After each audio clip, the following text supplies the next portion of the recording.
Okay, Ava. So you gotta go to English 1, option 1, down to argument essay outline, open a document,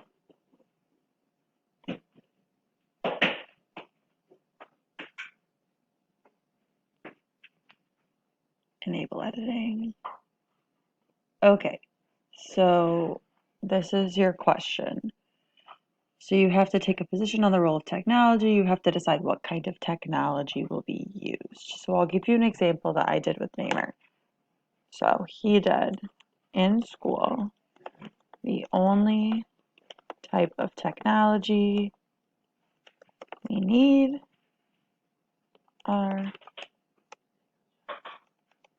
is a